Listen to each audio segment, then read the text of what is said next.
స్వాతక వంటలకి స్వాగతం. ఈరోజు స్వాతకోళ్ళ ఇంట్లో కమ్మని నెయ్యి తయారు చేస్తుంది. ఇంట్లోనే ఈజీగా తయారు చేసుకోవచ్చు. ఒక 5 నిమిషాలలో నెయ్యి అనేది మనకు రెడీ అయిపోతుంది. సరే, దీనికి ఏమేం కావాలో ఎట్లా చేయాలనో చూద్దాం. మరిగా కానీ రాత్రి కాగబెట్టుకొని మంచిగా ఫ్రిడ్జ్లో పెట్టుకున్నారనుకోండి, తెల్లారేసరికి మంచిగా అట్ట అనేది మంచిగా అవుతుంది ఫ్రిడ్జ్లో పెడితే. ఇప్పుడు అట్ట అంతా ఇగో మీగడంతా ఒక డబ్బాలో వేస్తాను. ఈ మీగడను కూడా మంచిగా మనము 10-15 రోజులు స్టోర్ చేసుకోవచ్చు.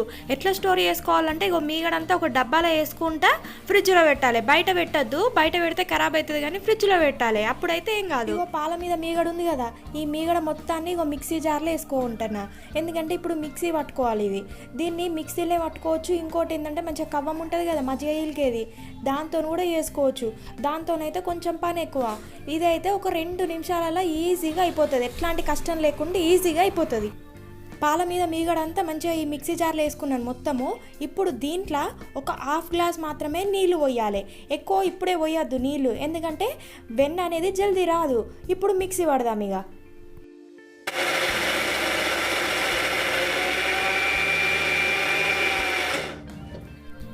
చూడండి, ఇది మంచిగా క్రీమీ స్ట్రక్చర్ వచ్చింది కదా. ఇప్పుడే దీంట్లో కొంచెం వాటర్ పోసుకోవాలి. ఒక గ్లాస్ నీళ్ళు పోసుకొని ఇప్పుడు మళ్ళీ ఒకసారి పట్టుకుందాం. ఇక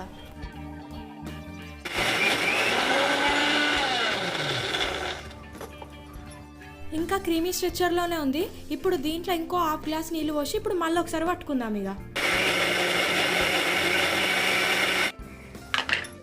చూసిలా మనకు వెన్న అనేది పైకి ఎంత మంచిగా వచ్చిందో.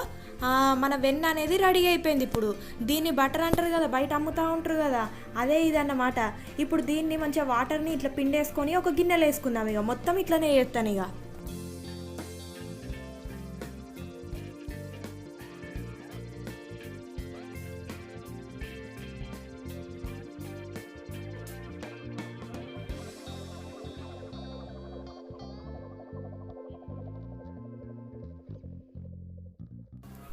ఇక మనకు వెన్నె మొత్తం తీసేసినాను. మంచిగా రెడీ అయింది కదా ఈ వెన్నె.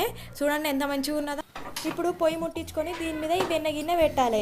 గిన్నె అనేది మందంగా ఉండాలి, ఎందుకంటే ఇది అడుగు అంటుతుంది. అందు గురించనే కొంచెం మందంగా ఉన్నది తీసుకోవాలి. ఇప్పుడు చూడండి, ఈ వెన్నె మొత్తం కరుగుతుంది అన్నమాట. మంచిగా కరిగి అప్పుడు మనకి నెయ్యి అనేది తయారవుతుంది. ఇట్లా కలుపుకుంటూ ఉండాలి, ఎందుకంటే కలుపుకోకపోతే అడుగు అంటుతుంది. అందు గురించనే మంచిగా ఇట్లా కలుపుకొని ఇట్లానే ఒక 15 నిమిషాలు ఈజీగా పడుతుంది. ఇట్లా మంచిగా చూడండి ఎంత మంచిగా వంగుతుందో. ఇట్లా వంగుతుంది. ఇక లాస్ట్కి ఇట్లా ఇట్లా పొంగి పొంగి పొంగి తర్వాత మనకి నెయ్యి అనేది మంచిగా తయారవుతుంది.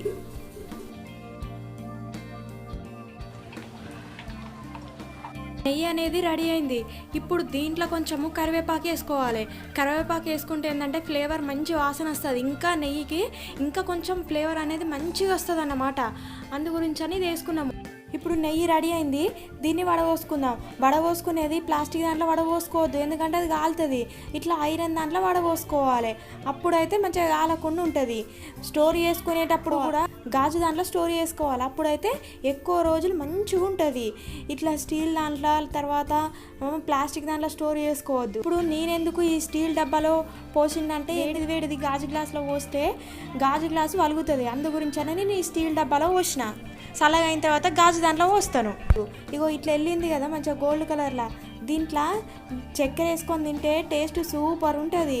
నడుము నొప్పి ఉన్నోళ్ళు ఇది తింటే మంచిది, నడుము నొప్పి తక్కువ అవుతుంది. ఇంతే, మనం నెయ్యి వేసుకోవడం చూసి ఇలా ఎంత తక్కువ టైంలో అయిపోయిందో. ఇంత ఈజీగా మంచిగా మన ఇంట్లోనే స్వచ్ఛమైన నెయ్యి తయారు చేసుకోవచ్చు.